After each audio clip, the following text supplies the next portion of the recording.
I just wanted to check when there is a startup which is at pre-revenue stage or just at ideation stage, they might have the, but they have not even gone to the market. So what is the kind of due diligence you will make there?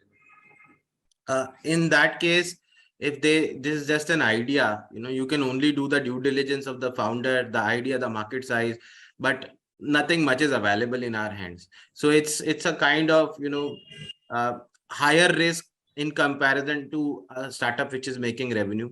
But obviously higher risk equals to higher profits.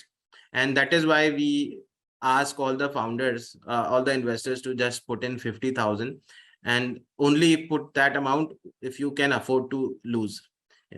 So if you invest into 10 such startups, just 50,000, even if one startup performs good, it will cover up your entire 10 startups investment plus give you 2-3x profit. So maybe your 50,000 will become 15,000, 20,000, sorry, 15 lakh maybe, or 20 lakhs maybe, if you stay, if only one startups become, unicorn or does very well in 5-6 years time. Because we have the cases like 4.7 crore invested by Sanjeev Bikhchandani in Foodie Bay, the Zomato, became 22,000 crore at the time of IPO listing.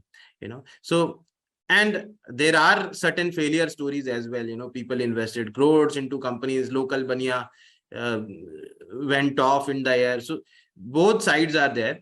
And generally, if you are putting into a company which is not burning much, your money is safe.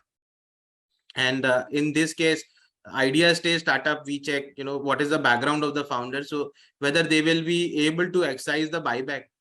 If they are just hand to mouth, then, we try to avoid them to protect our investors.